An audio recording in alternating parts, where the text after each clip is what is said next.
Welcome to this video lecture from JMI's Judeo-Arabic Music Conference Yallah, which took place at SOAS, University of London in February 2020. My name is Gil Karpas, Events and Marketing Manager for the JMI. In this lecture presentation, we hear from Professor Michael Figueroa, Assistant Professor of Music at the University of North Carolina at Chapel Hill, where he is also Associate Director of the Carolina Center for Jewish Studies. His research has focused on Israeli popular music, poetry, film, and drama, as well as on Arab American music and racial formation.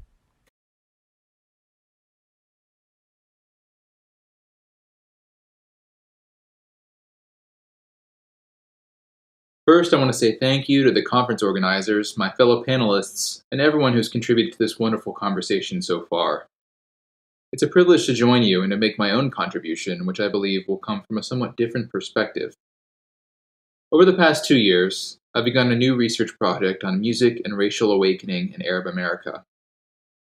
The focus is on how musicians of Arab descent based in the US rhetorically and performatively negotiate diverse concepts of race, racialization, and race formation in the 21st century. In some ways, it's framed as a rather straightforward study of identity in its multiple facets, with external and internal factors determining how people interact with social memory. But in the U.S. context, in the face of post-9/11 surveillance regime and wars abroad, intensifying Islamophobic and anti-Semitic rhetoric driving the political upheavals of 2016, etc., the question of Arab race in particular is unavoidable. Since 9/11, Arab Americans of various faiths and backgrounds have confronted a new paradigm of racialization that has changed the meaning and stakes of their internal identity discourse and in turn has altered a much longer history of racial formation. U.S. Americans of Arab descent struggle to define themselves against or in relation to the racial projections of other groups, while at the same time negotiating a host of internally specific issues that mark Arab American experiences as unique: faith traditions, migration histories, and others. Throughout this research, I examined the complex process of racial formation in the context of Arab American music scenes, recording projects, and happenings such as festivals, arguing that they form a primary site for negotiating Arab American race consciousness via experimentation, commemoration, and other performative acts. What's important for you to know is that I don't posit that there's a singular Arab American community or a specific method of performing identity or race consciousness. Rather, I embrace a variety of possibilities for grappling with these questions among many different communities of U.S. musicians who claim roots in the Arab world. What this means for our purposes here is that Jews of Arab descent form a critical part of my study. It's important for me politically because Jewish Arabs traditionally have been segregated from non-Jewish Arabs by both Arab American studies and Jewish studies scholarship relating to this topic. This is unacceptable to me because as of yet I have not found evidence that there are greater differences between how Jewish and non-Jewish Arabs engage with their ideas about Arabness than there are differences among people within those groups. Not to put too fine a point on it, but although I'm not claiming that, say, all the Syrians of New York City regularly transgress religious boundaries in the name of a Syrian ecumene, and in fact there isn't nearly as much contact today between Syrian Jews and Syrian Christians and Muslims as there had been a century ago. But rather, I'm claiming that there is in general a great diversity among all of the groups concerned who consider themselves to be connected to Arabness in some way, owing to a diversity of migration patterns, individual experiences and dispositions, and so on. What follows then from here is a report on my preliminary findings in the field, with preliminary conclusions accordingly drawn. I look forward to thinking through these issues with you today.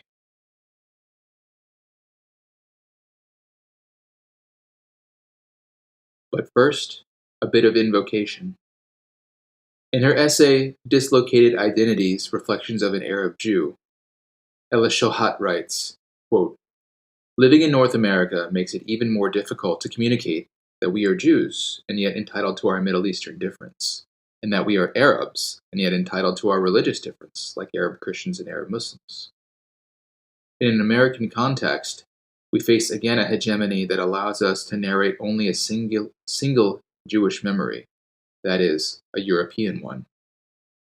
For those of us who don't hide our Middle Easternness under one Jewish we, it becomes tougher and tougher to exist in an American context hostile to the very notion of Easternness."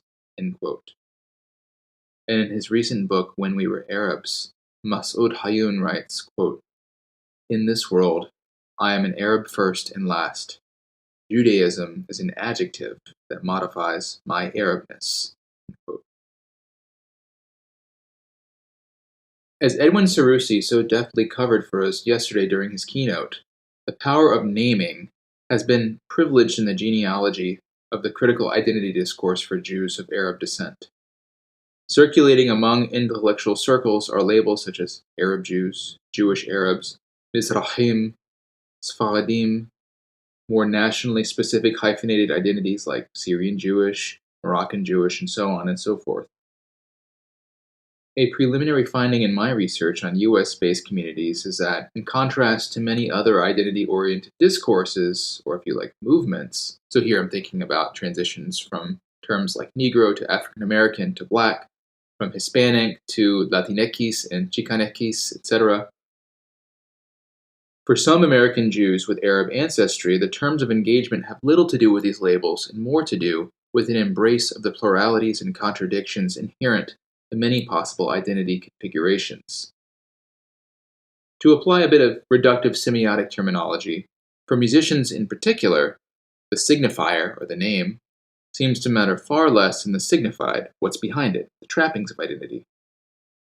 And yet, what recent music projects show is that the signified gets redeployed itself as a sign to be played with in the context of an uncertain and pluralistic identity discourse. I'll explain in a minute. In the context of this particular conference, it's hardly necessary for me to defend the value of a musicological or ethnomusicological perspective on this phenomenon.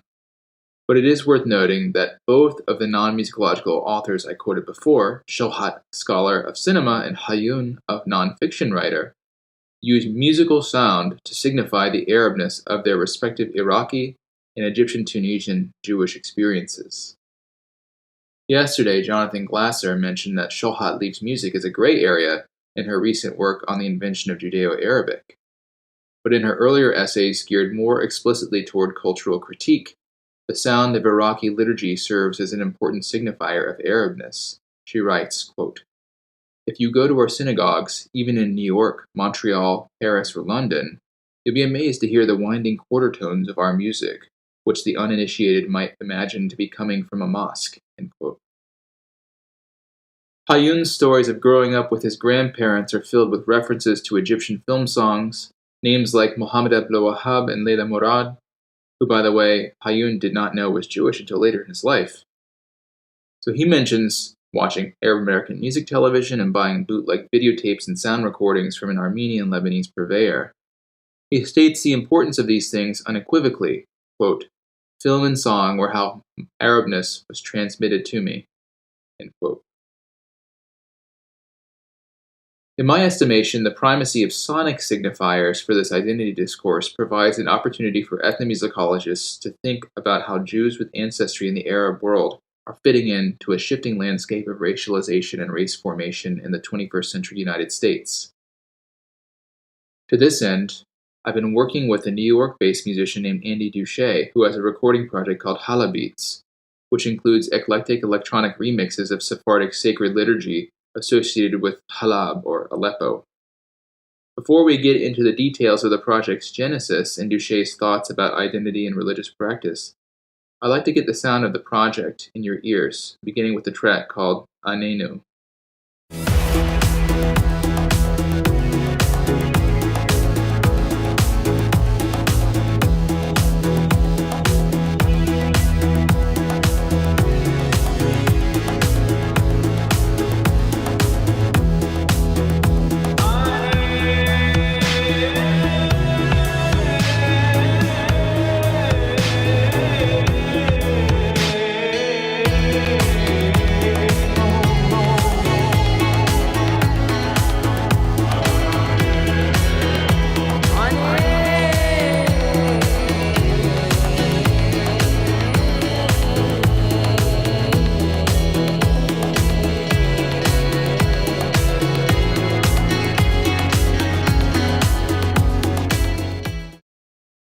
Now, experimentation with electronic dance music isn't itself unique among Syrian Americans.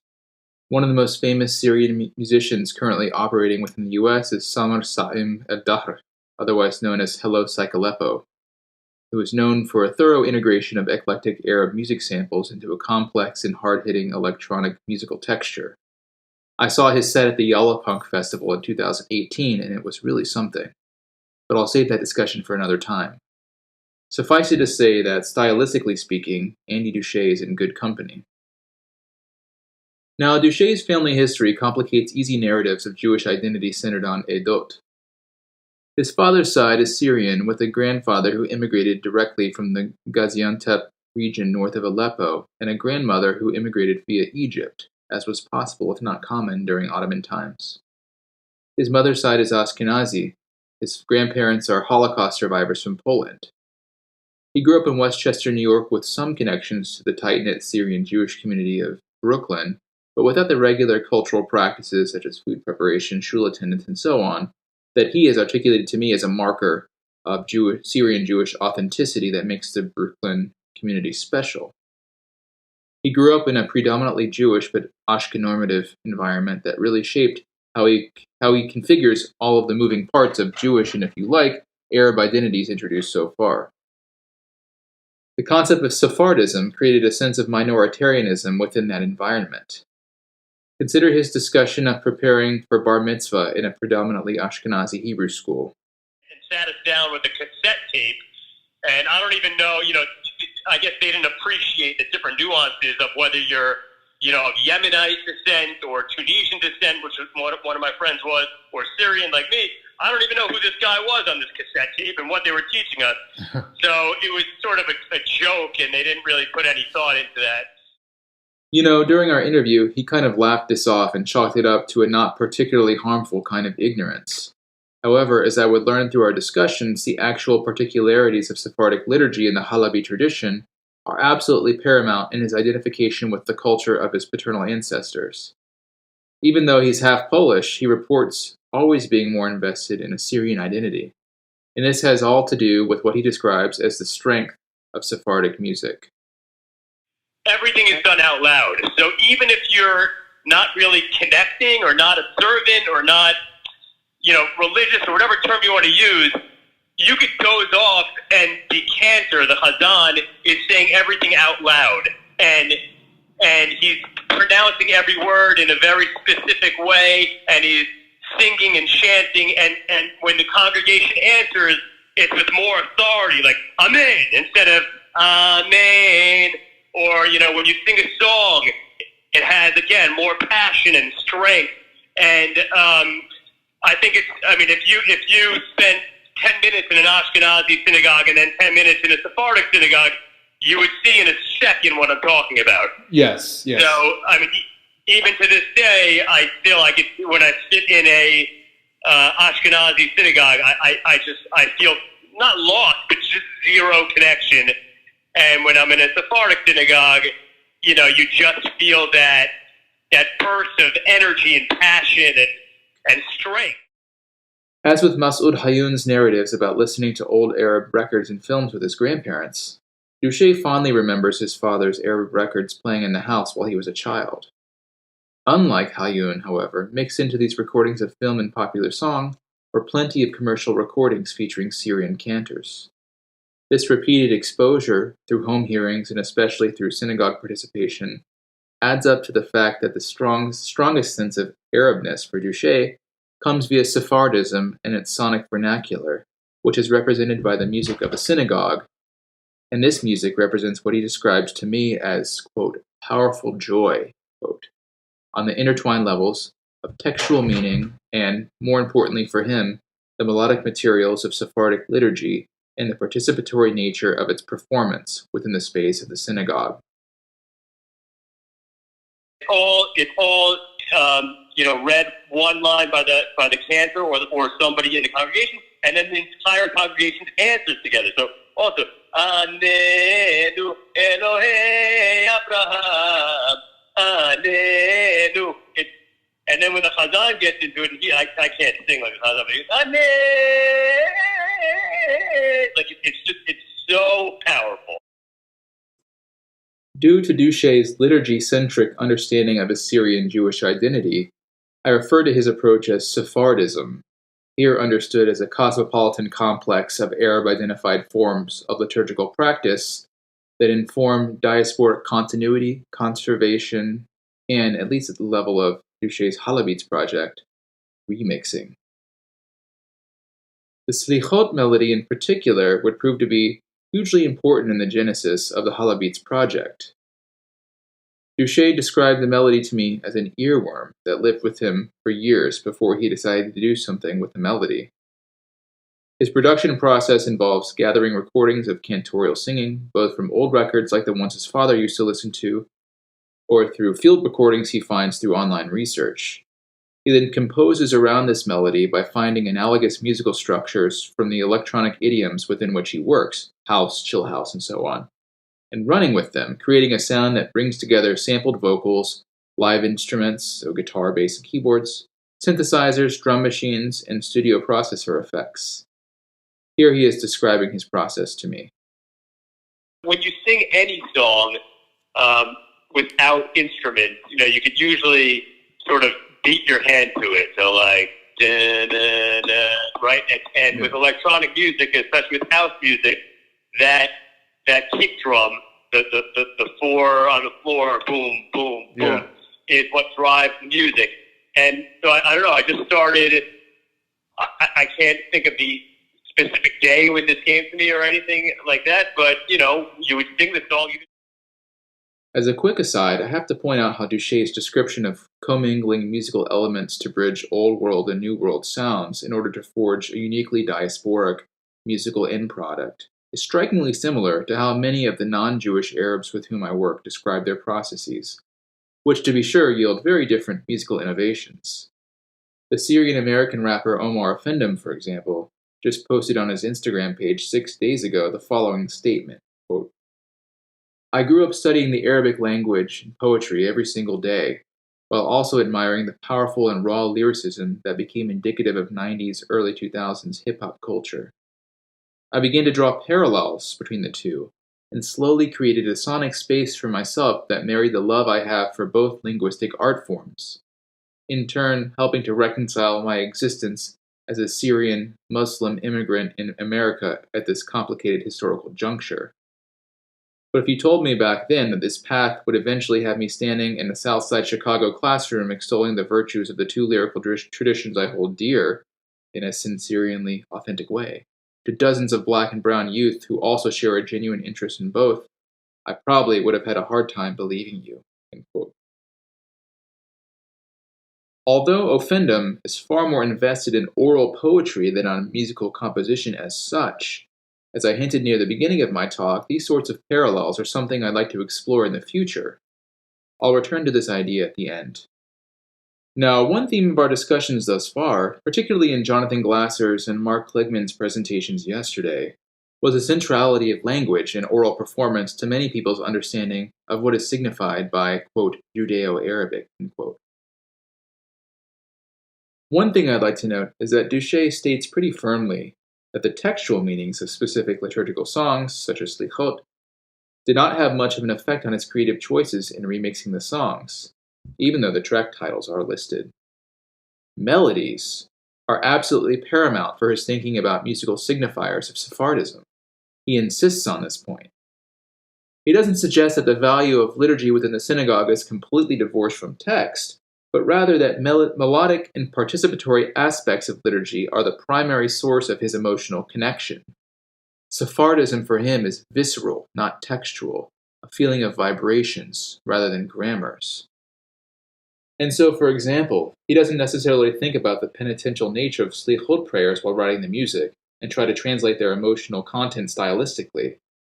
The songs nevertheless do serve an occasional function as he pegged their releases to the Jewish calendar, releasing a Kadesh track near Pesach, a Ma'os Tzur track near Hanukkah, and so on. Here's a quick example of the latter remix, Ma'os Tzur.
I asked Dushey if he felt any pushback from rabbis, cantors, or listeners about the appropriateness of setting prayers, or say a 13th century piyut, to electronic dance music, a genre associated primarily with nightlife settings that invite transgressions of Jewish law, if I could put it a bit cheekily.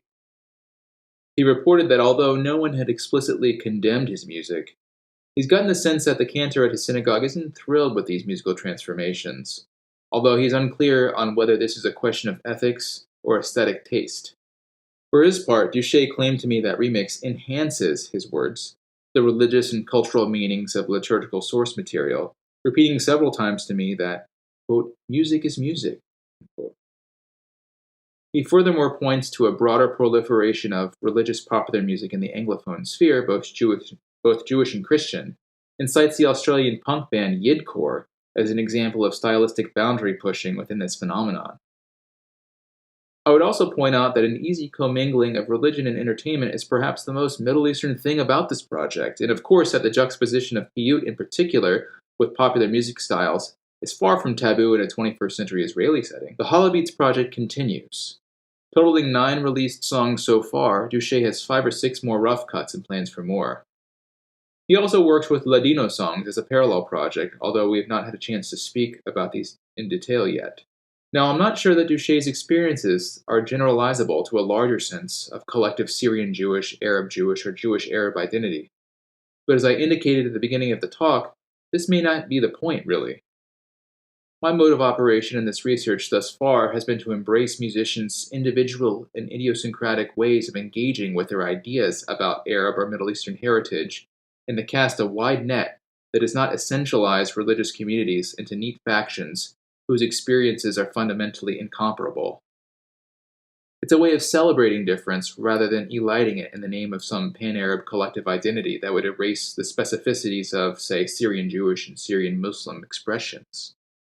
This is the main charge that I understand to be motivating Ella Sholhat's and Masoud Hayyoun's statements I discussed earlier.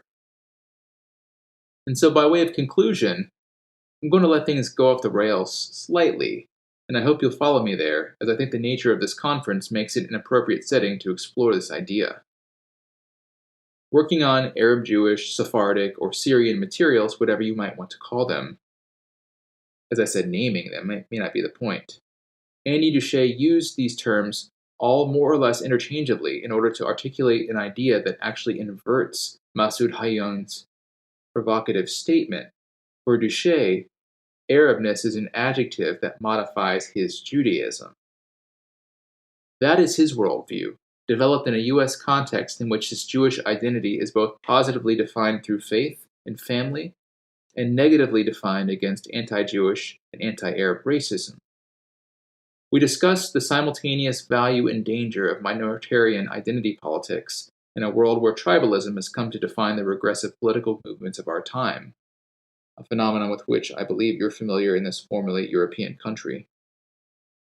In my opinion, the very slippage between race, religion, and nation present in this discourse about Judeo-Arabic or about Arab Jews, and the contemporary context in which they are all politicized by a pseudo-totalitarian regime and its consumption of poisoned racial groundwater, creates an opportunity for rethinking the political efficacy of difference-tolerant constructions of Arab identity in the U.S. This is in line with Sholhat's thinking. The Arab Jews label that she promoted was always aspirational, its use inspired by what she understood to be insidious political forces. As Jonathan alluded yesterday, it had to do with the racialized thinking she associates with Zionism. But it is not a fictitious flattening of religious or generational differences in the name of ideology, but rather an attempt to let through a fuller range of Arab-descended peoples' experiences and identities. Moving forward in this research, I interrogate the place of Arab Jews within a broader framework of Arab American racial discourse in the 21st century, asking what sorts of alliances, solidarities, and even dissonances may manifest between Jewish Arabs and non-Jewish Arabs. For his part, Hayyoun writes, quote, "In large part, I identify as Arab because my place in a broader Arab world, an aspirational Arab world in solidarity with itself, scares our foes who have for so long taught us to fight against ourselves." End quote. As I've begun to show today through Andy Dushey's music, there are many ways of being and not being Arab in such a world. Thank you.